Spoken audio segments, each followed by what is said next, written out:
नमस्कार दोस्तों, स्वागत है आपका अपने परिवार एग्जाम टारगेट पर। हम लोग फ्लूइड मैकेनिक्स पढ़ रहे हैं। पिछले लेक्चर में हमने प्रॉपर्टीज ऑफ फ्लूइड्स को खत्म किया है। अगला चैप्टर हमारा मेजरमेंट ऑफ प्रेशर। ठीक है, pressure and it's measurement.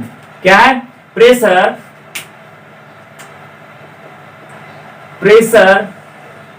And it's measurement. Pressure and it's measurement. ठीक है, अगला चैप्टर हमारा है। ठीक है, तो प्रेशर क्या होता है, दाब क्या होता है। सबसे पहले बात करते हैं प्रेशर की। प्रेशर देखिए किसी भी मतलब सतह पर, ठीक है, किसी भी सतह पर कार्य करने वाला, देखिए प्रेशर फोर्स पहली बात होता है परपेंडिकुलर। ठीक, सबसे पहली बात तो परपेंडिकुलर कार्य करता है। ठीक है, और कोई भी सरफेस है उसके यूनिट एरिया पर जो परपेंडिकुलर फोर्स कार्य करता है उसी को हम क्या कहते हैं, प्रेशर कहते हैं। किसी भी एरिया के किसी भी सरफेस पर आपका जो परपेंडिकुलर फोर्स कार्य करता है उसके पर यूनिट एरिया पर उस फोर्स के मान को हम क्या कहते हैं, प्रेशर कहते हैं। ठीक है, प्रेशर आपको समझ में आया क्या होता है कि किसी भी सरफेस पर उसके पर यूनिट एरिया पर कार्य करने वाला फोर्स का मान क्या कहलाता है, प्रेशर। प्रेशर की यूनिट आपकी क्या होती है, प्रेशर। प्रेशर की यूनिट हमारा क्या, देखिए हमने कहा पर यूनिट एरिया पर कार्य करने वाला फोर्स। मतलब अगर फोर्स न्यूटन है और एरिया मीटर स्क्वायर है तो क्या हो जाएगा, न्यूटन पर मीटर स्क्वायर। इसको हम क्या बोलते हैं, पास्कल। पास्कल बोलते हैं। ठीक है, समझ में आया चीज। प्रेशर कैसे, प्रेशर की यूनिट क्या होती है, पास्कल। ठीक है, अब बात करते हैं कि प्रेशर, देखिए प्रेशर में तीन प्रकार के प्रेशर होते हैं। ठीक, सबसे पहले इसी की बात कर लेते हैं। प्रेशर जो है तीन प्रकार के होते हैं। एक होता है आपका, पहला होता है, इसमें देखिए तीनों प्रकार के, देखिए पहला होता है आपका गेज प्रेशर। ठीक है, गेज प्रेशर। दूसरा होता है आपका एब्सोल्यूट प्रेशर और तीसरा होता है आपका गेज प्रेशर, एब्सोल्यूट प्रेशर और वैक्यूम प्रेशर। Vacuum pressure. ठीक है, वैक्यूम प्रेशर होता है आपका। ठीक, और इसी को हम निगेटिव प्रेशर कहते हैं। यहां पे VSCUUM होता है। ठीक है, VSCUUM। ठीक है, वैक्यूम प्रेशर या निगेटिव प्रेशर।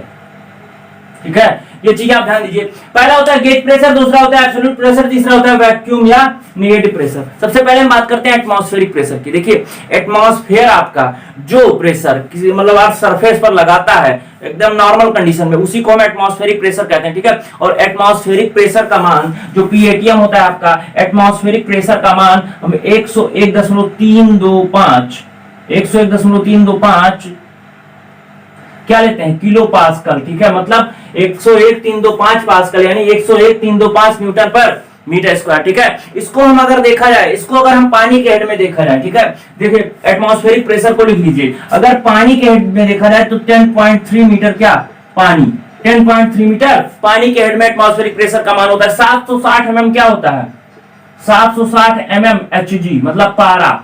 ठीक है, पारे के हेड में अगर देखा जाए तो 760 mm होता है एटमॉस्फेरिक प्रेशर का मान। ठीक है, अब बात करते हैं बार की। देखिए एक एटमॉस्फेरिक प्रेशर को ही क्या कहते हैं, एक बार। मतलब आप कह सकते हैं, ठीक है, इसको बोलते हैं 1.01 बार।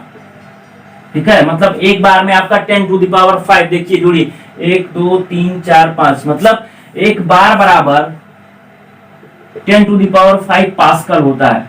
ठीक है, 10⁵ पास्कल। ठीक है, तो ये हो गए विभिन्न यूनिट्स में आपके एटमॉस्फेरिक प्रेशर के मान। 101.325 किलो पास्कल या 101.325 पास्कल, 10.3 मीटर पानी, 760 mm Hg, 1.01 बार, और एक बार बराबर कितना होता है, 10⁵ पास्कल। ये तो आगे हो गए आपके एटमॉस्फेरिक प्रेशर का मान। ठीक है, अब बनाते हैं टेबल। देखिए ये एक लाइन है। ठीक है, एक लाइन है, यहां पर मान लीजिए P एटमॉस्फेरिक प्रेशर को दिखाया जा रहा है। इस लाइन पर स्थित सभी बिंदुओं पर प्रेशर का मान क्या है, एटमॉस्फेरिक प्रेशर के मान। ठीक है, एटमॉस्फेरिक प्रेशर है। ठीक है, और इस बिंदु पर स्थित सभी बिंदुओं का मान कितना है, जीरो प्रेशर है।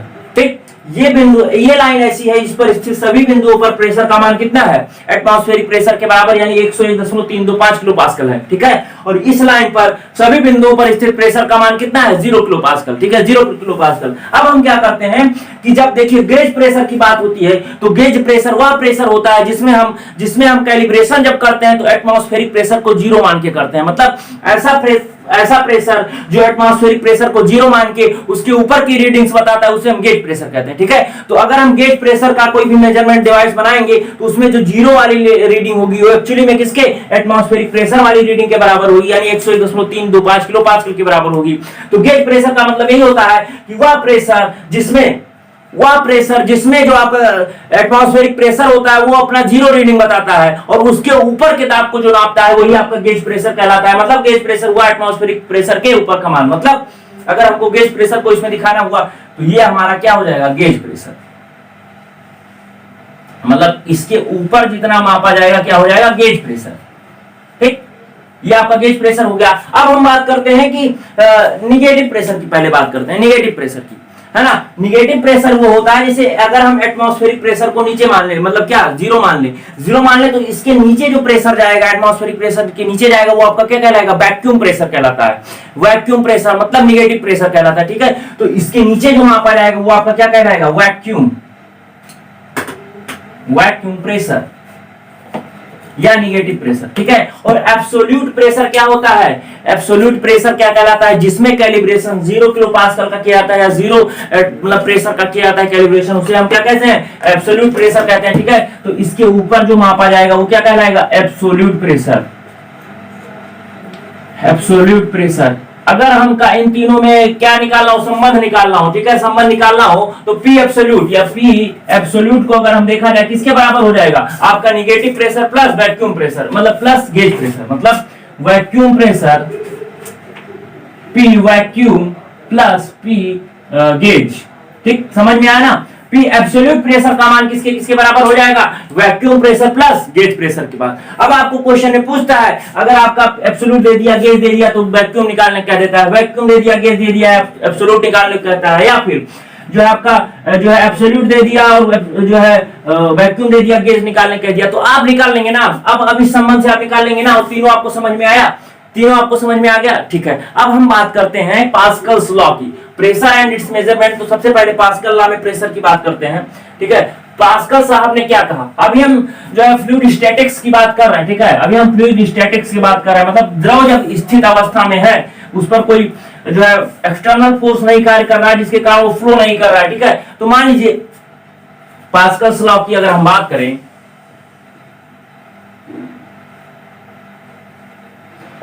पास्कल साहब ने क्या कहा था कि पास्कल साहब ने कहा कि अगर द्रव अवस्था में है, द्रव स्थैतिक अवस्था में है, द्रव स्थैतिक अवस्था में तो कोई भी अगर आपका लिक्विड भरा हुआ है तो किसी भी लिक्विड के किसी भी पॉइंट पर जाएंगे तो देखेंगे उस पर लगने वाले चारों तरफ के प्रेशर का मान क्या होता है, समान होता है। मतलब अगर द्रव आपका स्थैतिक अवस्था में है तो किसी भी एलिमेंट पर, द्रव के किसी भी एलिमेंट पर लगने वाला टोटल फोर्स का मान जो है अलजेब्रिक सम आपका 0 होता है। मतलब सभी दिशाओं में लगने वाले प्रेशर का मान क्या होता है, समान होता है। यही पास्कल साहब ने कहा था। आइए देखते हैं इन्होंने सही कहा था कि गलत कहा था। ठीक है, इनका प्रूफ देखते हैं। तो सबसे पहले बात करते हैं, अगर कोई कोई ट्रायंगुलर एलिमेंट हम लेते हैं। ठीक है, या तो कोई एलिमेंट हो गया, है ना, एलिमेंट हो गया, इसकी थिकनेस हम यूनिट ले लेते हैं। इसकी थिकनेस हमने क्या लिया, थिकनेस हमने यूनिट ले लिया। ठीक है, 1 ले लिया, है ना। तो अगर हम बात करें, ये सरफेस हो गया ए बी, ये हो गया सी। ठीक है, और हम अगर यहाँ पे देखिए इस एंगल को हम अगर थीटा ले लें, थीटा ले लिए, ठीक, इस एंगल को थीटा ले लिए। अब देखिए सबके सरफेस पर हमने अभी क्या लंबवत जो है प्रेशर कार्य करता है। ठीक है, तो इधर मान लीजिए आपका जो है पी वाई लग रहा है, पी वाई लग रहा है, इधर आपका पी एक्स लग रहा है और इधर आपका मान लीजिए पी जेड लग रहा है।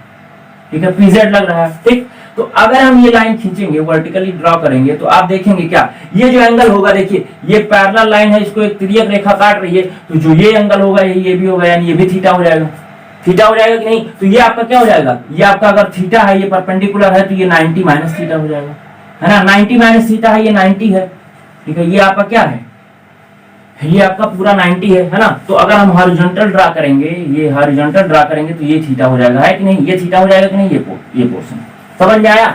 ये देखिए ये दोनों एक दूसरे के परपेंडिकुलर है, ये 90 माइनस थीटा है तो ये थीटा नहीं हो जाएगा, समझ में आ गया। ठीक, अब हम इसका हॉरिजॉन्टल कंपोनेंट लिखें तो pz cos थीटा हो जाएगा, pz cos थीटा। वर्टिकल लिखें तो pz sin थीटा हो जाएगा कि नहीं हो जाएगा, समझ में आया आपको। अब हम देखते हैं कि ये आपका फोर्स है, ये आपका फोर्स है अगर P1, ये Px, Py, Pz हमने कहा ये फोर्स है, तो स्ट्रेस कैसे आता है, स्ट्रेस हम क्या करते हैं, पर यूनिट एरिया की बात करते हैं। ठीक है, मतलब सॉरी, ये सब क्या है, ये प्रेशर है, ये सारे क्या है, प्रेशर है, फोर्स नहीं है, प्रेशर है, ठीक है। तो हमने बताया प्रेशर बराबर क्या होता है, force upon area, force upon area. तो फोर्स बराबर क्या हो जाएगा, P इंटू एरिया, ठीक है, प्रेशर इंटू एरिया। तो हम क्या करेंगे, अगर यहाँ पे फोर्स निकालना है, हम सिग्मा एफएक्स बराबर पहले क्या करेंगे, 0, सिग्मा एफएक्स बराबर 0, मतलब एफ डायरेक्शन, मतलब एक्स डायरेक्शन में लगने वाले सभी फोर्स का 0 करते हैं इक्विलिब्रियम कंडीशन के लिए, ठीक है। तो क्या हो जाएगा, pz cos थीटा इंटू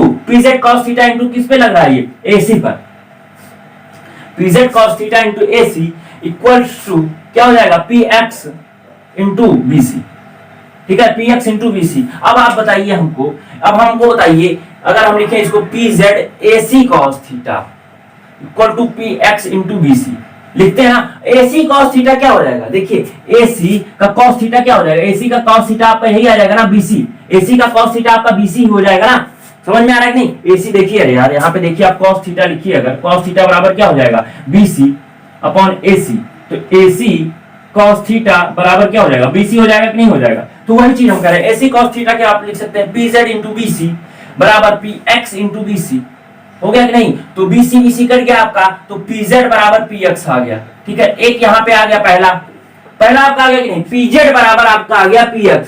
अगर हम देखिए, आप सिग्मा fy बराबर आप 0 कर दीजिए, सिग्मा fy बराबर आप 0 कर दीजिए, तो वर्टिकल डायरेक्शन में लगने वाले सभी फोर्स का मान जो है अलजेब्रिक सम क्या हो जाएगा, 0 हो जाएगा। तो pz sin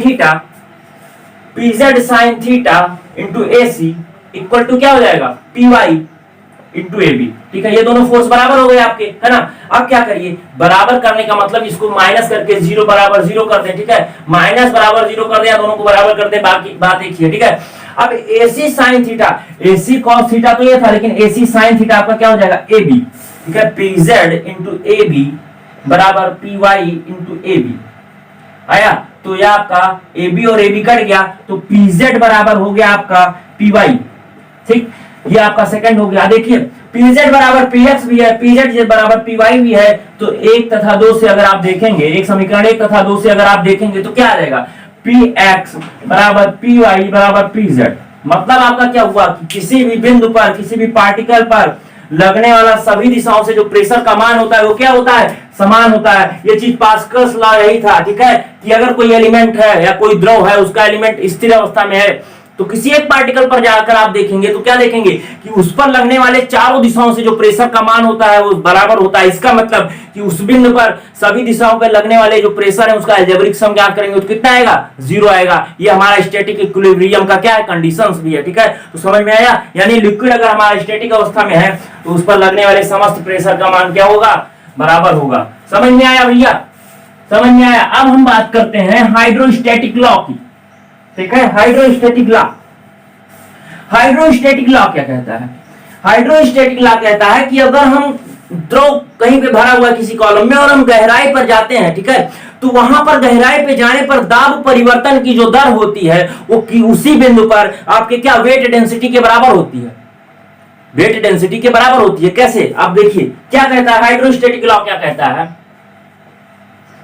हाइड्रोस्टैटिक लॉ। आइए इसको देखते हैं। सबसे पहले अगर हम पहले इसको प्रूव कर लेंगे तो हमको समझ में आ जाएगा। मान लीजिए कोई लिक्विड कॉलम है, ठीक है, ये लिक्विड कॉलम है, हाँ, लिक्विड यहां तक भरा हुआ है इसमें, ठीक है, लिक्विड यहां पर भरा हुआ है, ठीक है, और आप अभी ये लिक्विड कॉलम ले रहे हैं, चाहे तो नदी नाला कुछ भी ले लिया, ठीक है। यहाँ पे हमने एक जो है फ्लूइड का एलिमेंट लिया, एक लिक्विड का क्या किया हमने, एलिमेंट लिया, है ना। ये डेल जेड ऊंचाई तक का है मान लीजिए, ठीक है, ये डेल जेड ऊंचाई तक का है, ठीक। यहां पर आप देखेंगे इसका एरिया अगर मान लेते हैं, सरफेस एरिया हम मान लेते हैं डेल्टा ए है। क्या है डेल्टा ए, सरफेस एरिया क्या है, डेल्टा ए है आपका, है ना। तो यहां पर जो फोर्स कार्य करेगा, फोर्स जो कार्य करेगा आपका, ठीक है, तो मान लीजिए यहाँ पे एक जो है फोर्स कार्य, प्रेशर कार्य कर रहा है P इंटू डेल्टा ए, ठीक है, फोर्स हो जाएगा आपका, प्रेशर इस पर P कार्य कर रहा था, इसका एरिया हमने डेल्टा ए मान लिया, तो यहाँ पर P इंटू डेल्टा ए हो जाएगा। लेकिन जब नीचे आएंगे, नीचे आएंगे तो आपका तो P तो रहेगा, प्लस आपका प्रेशर का मान बढ़ जाएगा। क्यों, क्योंकि जो है हमने आपको पढ़ाया है P directly proportional to P बराबर रो जी एच, मतलब P directly proportional to H होता है, मतलब आपका गहराई में जाने पर प्रेशर का मान बढ़ता रहता है, ठीक है। तो इस सरफेस पर तो P इंटू ये होगा, लेकिन यहाँ पर क्या हो जाएगा, P प्लस देखो del P upon del P upon del Z into delta Z, ठीक है, del P upon del Z into delta Z, इतना प्रेशर हो जाएगा, फोर्स हो जाएगा इंटू डेल्टा, ऐसे मल्टीप्लाई कर देंगे आप, ठीक है। और देखिए ये तो हो गया आपका वर्टिकल डायरेक्शन में, वर्टिकल डायरेक्शन में। अब हम हॉरिजॉन्टल के डायरेक्शन में लगने वाले प्रेशर को क्यों नहीं ले रहे हैं, क्योंकि देखिए इधर अगर आप देखेंगे तो जितना ऊंचाई पर ये है, इधर का प्रेशर भी उतनी ऊंचाई पर ऊपर से होगा, यानी इस डायरेक्शन में लगने वाला फोर्स इस डायरेक्शन में लगने वाले फोर्स के बराबर हो जाएगा, तो ये नेगलेक्ट हो जाएगा। मतलब इस हॉरिजॉन्टल डायरेक्शन में आप देखेंगे कि जितने भी हॉरिजॉन्टल में लगने वाले फोर्स हैं वो चारों तरफ से उनका मान समान है, इसलिए वो एक दूसरे को क्या करते हैं, नेगलेक्ट कर देते हैं, मतलब एक दूसरे को न्यूट्रलाइज कर देते हैं, इसलिए हम हॉरिजॉन्टल वाले प्रेशर को नहीं लेते हैं। हम क्या लेते हैं, ऊपर वाले का मान जो है यहाँ पे कम होगा लेकिन यहाँ पे ज्यादा होगा। अब हमको क्या करना है, हाइड्रोस्टैटिक लॉ क्या कहता है कि अगर हम एलिमेंट ले रहे हैं और द्रव आपका स्थितिक अवस्था में है, मतलब ये आपका पास्कल लॉ क्या कहता है कि अगर हमारा कोई एलिमेंट है द्रव और स्थित अवस्था में है, तो उस पर लगने वाले सभी दिशाओं में प्रेशर का मान समान होता है। मतलब देखिए ऊपर से लगने वाला P इंटू डेल्टा ए हो गया, नीचे से P into plus del P upon del Z into del Z plus into आप क्या करेंगे, डेल्टा ए कर देंगे, ठीक है। अब देखिए यहाँ पर लिक्विड का ये जो कॉलम है, ये जो आपका पार्टिकल लिया, इसका वेट भी नीचे की तरफ कार्य करेगा। अगर हम सिग्मा एफ वाई बराबर 0 करें, तो देखिए ऊपर की तरफ से लगने वाले फोर्स कितना है, P इंटू डेल्टा ए प्लस इस लिक्विड पार्टिकल का भार कितना होगा, रो जी, मतलब वेट हमको ज्ञात करना है, रो जी इंटू इसका वॉल्यूम कर देंगे, वॉल्यूम क्या हो जाएगा, delta Z into delta A into 1 हो जाएगा, ठीक। और किसके बराबर होगा, P plus del P upon del Z into delta Z, है ना, इंटू डेल्टा ए। ठीक, समझ में आया चीज की नहीं आया। हमने क्या किया, सिग्मा एफ वाई के मान को 0 कर दिया, मतलब ऊपर से लगने वाला सारा फोर्स नीचे से लगने वाले सारे फोर्स का अलजेब्रिक सम हमने क्या किया, 0 कर दिया, यानी बराबर कर दिया। तो हमने क्या कहा, P इंटू डेल्टा ए प्लस लिक्विड का भार, और लिक्विड का भार क्या होगा, मतलब हमको वेट निकालना है तो रोजी से गुणा करना पड़ेगा उसके वॉल्यूम में, और ये हमारा हो गया, ठीक है। अब देखिए डेल्टा ए और डेल्टा ए आपका चला गया, ठीक। तो P plus rho g into delta z equal to क्या हो जाएगा, P plus del P upon del Z into delta Z.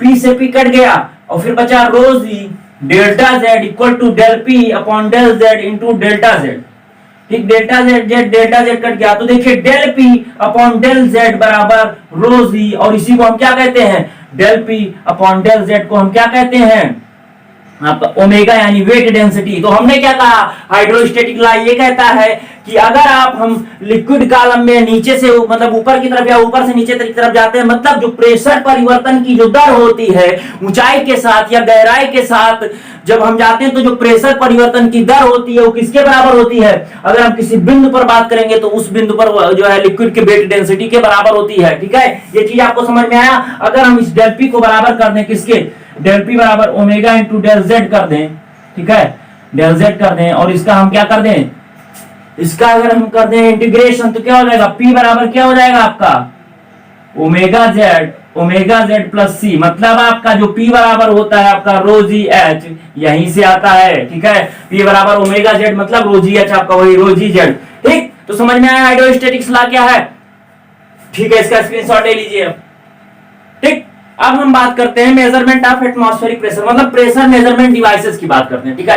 अब हमारे जो लॉ हो गए सारे खत्म, ठीक है। अब जो पास्कल्स लॉ और हाइड्रोस्टैटिक्स लॉ थे ये दोनों हमने आपको समझा दिए। अब हम बात करेंगे आपसे कि कौन कौन सी डिवाइसेस हैं जिससे आप प्रेशर को मेजर करते हैं। तो सबसे पहले एटमॉस्फेरिक प्रेशर को नापने के लिए हम क्या करते हैं, बैरोमीटर का यूज करते हैं, ठीक है। सबसे पहले लिखिए आप बैरोमीटर, इसमें जो ऑब्जेक्टिव आते हैं उसी को हम कंसीडर करेंगे, ठीक है। तो बैरोमीटर लिक्विड का जो देखिए बैरोमीट्रिक लिक्विड कौन सी होती है आपका, पारा, ठीक है, Hg, ठीक है, लिख लीजिए आप। बैरोमीट्रिक लिक्विड का जो आप यूज करते हैं इसमें क्या लिखते हैं, मरकरी का यूज करते हैं। मरकरी का यूज क्यों करते हैं ये पूछा जा सकता है। तो देखिए सबसे पहले इसका जो क्या होता है, इसकी डेंसिटी हाई होती है, डेंसिटी हाई होने के कारण, दूसरा भी समझाते हैं क्यों, दूसरा आपका सरफेस टेंशन ज्यादा होने के कारण, सरफेस टेंशन हाई होने के कारण, तीसरा आपका है वाइपर प्रेशर लो, वाइपर प्रेशर लो वाइपर प्रेशर होने के कारण, ठीक है, सरफेस टेंशन ज्यादा होने के कारण, हाई डेंसिटी होने के कारण जो है वाइपर प्रेशर जो है और विस्कोसिटी ज्यादा होने के कारण, ठीक है। नॉन वेटिंग लिक्विड है, या आपके ग्लास की ट्यूब को वेटिंग नहीं करता, नॉन वेटिंग लिक्विड, एक नॉन वेटिंग लिक्विड है आपका, ठीक। ये स्क्रीनशॉट ले लीजिए आप कि ये जरूर पूछता है कि क्यों आप जो है बैरोमीटर में आप पारे का यूज क्यों करते हैं, क्योंकि उसका डेंसिटी हाई होता है। हाई डेंसिटी होगा तो क्या फायदा होगा, देखिए हाई डेंसिटी होगा आपका तो जो एटमॉस्फेरिक में प्रेशर में चेंज होता है उसकी रीडिंग आपका ज्यादा प्रेशर चेंज होगा तब भी थोड़ा सा ही बताएगा, ठीक है, तो वो प्रॉफिट होगा आपका, ठीक है। और डेंसिटी हाई होगा तो वेपर प्रेशर आपका कम होगा, वेपर प्रेशर कम होगा तो रीडिंग आपकी सही बताएगा। अब बैरोमीट्रिक का अरेंजमेंट कुछ ऐसे होता है, ठीक है, ऐसे होता है। मान लीजिए यहाँ पे पारा भर दिया गया और इसमें ट्यूब को जो है उल्टा जो है कर दिया गया, ठीक। अब क्या होता है कि जब इसमें प्रेशर चेंज होता है तो क्या होता है, ये आपका ऐसे हो जाता है लिक्विड का कॉलम, ठीक है, ऐसे हो गया। अब देखिए अगर वेपर प्रेशर ज्यादा हुआ तो क्या करेगा, इसको दबा देगा तो रीडिंग ज्यादा बताने लगेगा आपको। तो इसीलिए हम ऐसे लिक्विड का यूज करते हैं जिसका वेपर प्रेशर कम लो हो, ठीक है। तो इसीलिए हम क्या करते हैं, मरकरी का यूज करते हैं, ठीक है, समझ में आया, मरकरी का यूज करते हैं, क्यों करते हैं, ये चीजें आपका हो गया। अब देखिए यदि बैरोमीटर का कॉलम, देखिए बैरोमीटर में रीडिंग कहां से कहां तक लेंगे, है ना। बैरोमीटर में मान लीजिए एक कंडीशन में ऐसे आ रहा है, बैरोमीटर में एक कंडीशन में कॉलम ऐसे आ रहा है, आपने पानी यूज कर दिया तो कॉलम ऐसे आ रहा है, तो ये जो हाईएस्ट पॉइंट होता है दोनों में, ये चीज इसी पॉइंट पर हम रीडिंग को लेते हैं, ठीक है, ध्यान रखिएगा। उत्तल सरफेस का ऊपरी बिंदु या उत्तल सरफेस का ऊपरी बिंदु का क्या लेते हैं, हम ऊपरी बिंदु लेते हैं रीडिंग याद करने के लिए। अब मान लीजिए कि बैरोमीटर का रीडिंग अचानक बढ़ जा रही है, अगर बैरोमीटर की रीडिंग अचानक बढ़ जाती है इसका मतलब क्या है, झमाझम बारिश होने वाली है, बहुत तेज बारिश होने वाली है, ठीक है। अगर बैरोमीटर की रीडिंग अचानक बढ़ जाती है इसका मतलब बहुत तेज बारिश होने वाली है। अगर बैरोमीटर की रीडिंग अचानक गिर जाती है इसका मतलब क्या होने वाला है, आंधी या तूफान आने वाला है, ठीक है। और अगर बैरोमीटर की रीडिंग जो आपकी ग्रेजुअली राइज करती है इसका मतलब मौसम आपका कैसा होना है, सुहावना होना है, ठीक है। ये चीज हो गया बैरोमीटर के बारे में। अब हम बात करेंगे पीजोमीटर के बारे में। पीजोमीटर दूसरा है आपका पीजोमीटर। पीजोमीटर क्या करता है, पीजोमीटर आपका क्या होता है, पीजोमीटर जो है किसी भी पाइप में पॉइंट प्रेशर को ज्ञात करता है। मतलब मान लीजिए पाइप में कोई लिक्विड फ्लो हो रहा है तो यहाँ पर हम एक नली लगा देते हैं, नली, यही आपका क्या करता है, प्रेशर मेजर करता है, ठीक है। जो इसमें हाइट जो है आता है लिक्विड का, मान लीजिए h हाइट तक लिक्विड चढ़ गया तो P बराबर हमने पढ़ा है रो GH, ठीक है, तो आपका प्रेशर इस बिंदु पर पता चल जाएगा, है, तो ये चीज हो जाएगा। अब मान लीजिए इसमें जो है, इसमें कोई लिक्विड यूज नहीं करना है, इसमें कोई लिक्विड यूज नहीं करना है, इसी जो फ्लोइंग लिक्विड है इस कॉलम में जितना चढ़ जाती है वही इसकी रीडिंग हो जाती है, ठीक है। इससे हम देखिए, इससे क्वेश्चन पूछा जाता है, इससे कैसे प्रेशर माप सकते हैं, तो इससे मॉडरेट प्रेशर, ये मॉडरेट प्रेशर नापता है, ना तो लो प्रेशर नाप सकता है ना हाई प्रेशर माप सकता है, ये आपका कैसा मॉडरेट प्रेशर नापता है। अगर आपको इससे लो और हाई प्रेशर को नापना है तो आप अरेंजमेंट अलग करेंगे इसका, लेकिन आप क्या करेंगे, इसमें इस ट्यूब को क्या करेंगे, ट्यूब को थोड़ा सा घुमा के इसमें कोई दूसरा लिक्विड भर देंगे, ठीक है, इस फ्लोइंग लिक्विड के अकॉर्डिंग जो इससे भारी या हल्का हो तो आपका जो है रीडिंग बताएगा। लेकिन जो नॉर्मली पीजोमीटर होता है वो आपका कैसा जो है होता है, मॉडरेट प्रेशर को नापता है, ठीक। यही ऑब्जेक्टिव में पूछा जाता है आपका। अब दूसरा क्वेश्चन, दूसरा इसमें है पीजोमीटर के बाद है मैनोमीटर। क्या है मैनोमीटर, बहुत पूछा जाता है मैनोमीटर से। देखिए मैनोमीटर आपका क्या होता है, मैनोमीटर आपका बहुत हाई प्रेशर या बहुत लो प्रेशर दोनों को ज्ञात कर सकता है, और गैस के प्रेशर मतलब फ्लूइड का प्रेशर, देखिए वेरी लो और वेरी हाई दोनों प्रेशर को मापता है। ये आपके फ्लूइड मतलब लिक्विड हो और गैस हो दोनों के प्रेशर को मापता है, ठीक है, फ्लूइड हो या लिक्विड हो या गैस हो दोनों के प्रेशर को माप लेता है, ठीक है। अब देखिए फ्लूइड, इसमें हम जो लिक्विड यूज करते हैं, मैनोमीटर में जो हम लिक्विड यूज करते हैं वो कैसा होता है, हाँ, मैनोमीटर में जो लिक्विड यूज करते हैं हम, लिक्विड वो आपका जो है हाई डेंसिटी वाला होता है, हाई डेंसिटी यानी आपका मरकरी हो गया, ठीक है। इसमें जो लिक्विड यूज किया जाता है कैसा होता है, वो मरकरी होता है, ठीक है, मरकरी जनरली जो है हाई डेंसिटी का लिक्विड यूज किया जाता है, ठीक। मैनोमीटर समझ में आया। मैनोमीटर जो है वेरी लो या वेरी हाई प्रेशर को मापता है, ये फ्लूइड यानी लिक्विड और गैस के प्रेशर को मापता है। इसमें हाई डेंसिटी लिक्विड का यूज करता है, यानी किसका यूज करेंगे आप, मरकरी का यूज करेंगे, ठीक है। अब इसमें होता है मैनोमीटर जो आपके दो प्रकार के होते हैं, ठीक है, एक होता है माइक्रो सेंसिटिव मैनोमीटर, ठीक है, क्या होता है माइक्रो और सेंसिटिव मैनोमीटर। सेंसिटिव मैनोमीटर इसका अरेंजमेंट कैसे होता है, मान लीजिए ये कोई पाइप है, इसमें इस पॉइंट पर प्रेशर नापना है तो हम क्या करते हैं, इससे एक पाइप निकालते हैं और इस पाइप का एरिया बढ़ा देते हैं, ठीक है, एरिया बढ़ा देते हैं, फिर यहां से एक पाइप ले जाते हैं, है ना। तो ये जब प्रेशर बताता है तो ये आपका सेंसिटिव मैनोमीटर कहलाता है, ठीक है। सेंसिटिव मैनोमीटर ये आपका कहलाता है माइक्रो मैनोमीटर। तो इसका जो डाया, इसका डाया मान लीजिए स्मॉल डी है, इसका कैपिटल डी है, तो small D upon capital D बराबर होता है 1/10, ठीक है। ये रेशियो आप याद रखिए, 1/10 होता है आपका क्या रेशियो, ठीक। ये चीज पूछा जाता है। अगर आपको बेरी, देखिए लो प्रेशर मापने के लिए यूज होता है वेरी लो। अगर और लो प्रेशर है, वेरी लो प्रेशर है आपका, उसके लिए हम क्या करेंगे, सेंसिटिव आपका इंक्लाइंड सेंसिटिव मैनोमीटर का यूज करेंगे आप, ठीक है। मतलब आपका ये हुआ कि अगर आपको मान लीजिए कोई जो है मैनोमीटर यूज कर रहे हैं और उससे आपको क्या बहुत लो प्रेशर को ज्ञात करना है, तो आप इंक्लाइंड मैनोमीटर का यूज करेंगे। मतलब ये जो आपका पाइप आ रही है ऐसे, इसको क्या करेंगे, इंक्लाइन कर देंगे, ठीक है, इंक्लाइन कर देंगे। इससे आपको क्या फायदा हो रहा है भाई, इससे हम इंक्लाइन करने से हमको क्या हो जा रहा है, देखिए जो एंगल ऑफ इंक्लिनेशन है ये अल्फा, अल्फा का मान हमेशा 4 डिग्री से ज्यादा होना चाहिए, ये भी नोट कर लीजिए आप। देखिए फायदा क्या हो रहा है, देखिए आप मान लीजिए आपका प्रेशर मान लीजिए बहुत छोड़ा, मतलब थोड़ा सा, इसमें मान लीजिए इतना सा एच जो है हाइट तक बढ़ रहा है, और इसमें भी वही हाइट आपकी, मान लीजिए यहाँ एच हाइट तक प्रेशर आपका बढ़ रहा है। लेकिन आप हॉरिजॉन्टल में जब इसको देखेंगे, इस इंक्लिनेशन को देखेंगे, तो इतना लेंथ आपका बढ़ रहा है। मतलब अगर इस लेंथ को आप माप लेंगे तो इस हाइट को, या आपको थीटा पता होता है, तो साइन थीटा बराबर करके आप निकाल नहीं लेंगे h/l, l आपको पता है, थीटा पता है, तो h निकाल लेंगे। मतलब थोड़ा प्रेशर चेंज हो रहा है तो आपकी जो मतलब क्या है, कर्ण वाली लेंथ है वो ज्यादा बढ़ जा रही है। मतलब आपको कि कम प्रेशर इंक्रीज होने पर भी आपको ज्यादा लेंथ प्राप्त हो रही है, जिससे इसको मेजर करना आसान होगा, इसको कठिन होगा, लेकिन इसको मेजर करना आसान हो जाएगा। और इसको आप मेजर कर लेंगे, थीटा पता ही है, तो आपका एच पता चल जाएगा कितने हाइट तक आपका रीडिंग चेंज हो रहा है, ठीक है। तो पता चला ना मैनोमीटर क्या होता है। अब अगला है आपका डिफरेंशियल मैनोमीटर। मैनोमीटर में आपका वेरी लो या वेरी हाई प्रेशर को ज्ञात करने के लिए प्रयोग किया जाता है, ठीक है। हाई प्रेशर के लिए आप क्या करेंगे, नॉर्मल मैनोमीटर का यूज करेंगे, इसमें हाई डेंसिटी आप क्या यूज करेंगे, हाई डेंसिटी यानी पारा का यूज करेंगे। लेकिन अगर आपको लो प्रेशर ज्ञात करना है तो आप क्या करेंगे, सेंसिटिव मैनोमीटर का यूज करेंगे, या फिर इंक्लाइंड सेंसिटिव मैनोमीटर का यूज करेंगे। अगर आपको दो बिंदुओं के बीच प्रेशर डिफरेंस ज्ञात करना है, दो बिंदुओं के बीच प्रेशर डिफरेंस ज्ञात करना है, तो डिफरेंशियल मैनोमीटर का यूज करेंगे आप। डिफरेंशियल मैनोमीटर क्या होता है, मान लीजिए एक पाइप आपकी ये है, एक पाइप ये है, इन दोनों पाइप के बीच ये बिंदु ए है, ये बिंदु बी है, ठीक है। इन दोनों के बीच आपको क्या ज्ञात करना है, प्रेशर डिफरेंस ज्ञात करना है, ठीक है। तो इनको क्या करेंगे आप, मैनोमीटर की सहायता से जोड़ देंगे, ठीक है। एक मैनोमीटर की सहायता से आप क्या करेंगे, जोड़ देंगे, है ना। और मान लीजिए इसको थोड़ा सा ऊपर कर दीजिए, एक पाइप को,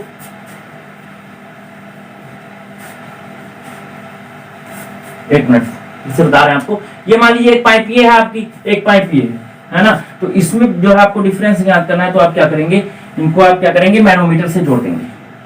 मैनोमीटर कुछ नहीं, एक पाइप है, दो पाइपें हैं, यहाँ पे मान लीजिए V है, यहाँ पर A है ना। अब आपको प्रेशर डिफरेंस ज्ञात करना है, ठीक है। PA माइनस PB आपको ज्ञात करना है, ठीक है। प्रेशर डिफरेंस मान लीजिए इसकी हाइट आपकी क्या है, ये H1 है, ठीक है। और ये मान लीजिए यहाँ पर H2 है, इसके सेंटर से ही मान लेते हैं, ठीक है। इसके सेंटर से H1 मान लेते हैं,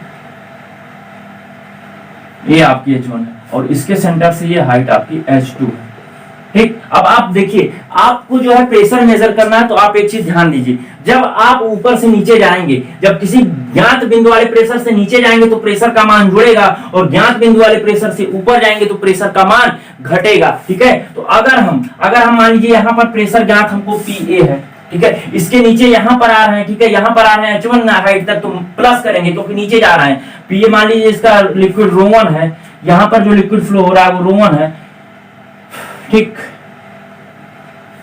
और इसमें लिक्विड कॉलम बनाते हैं, ठीक है। इसका यहाँ मान लीजिए यहाँ तक ρ1 है, यहाँ ρ2 है, ठीक है। अभी हम बस केवल बताने के लिए जो है फ्लो कर बता रहे हैं आपको, ठीक है। यहाँ तक आपका ρ1 है, यहाँ तक मतलब ρ1 है, और वहां तक ρ2 है, ठीक है, ठीक। तो यहाँ पर क्या हो जाएगा, क्या हो जाएगा, H1 इंटू ρg1 मतलब ρ1 g1, ठीक है, ठीक। ρgh आपका प्रेशर होता है, PA यहाँ पर हो जाएगा प्लस नीचे, यहाँ से नीचे की तरफ जा रहे हैं, तो H1 इंटू ρ1 g1, ठीक है, H1 ρ1 g1, ठीक है।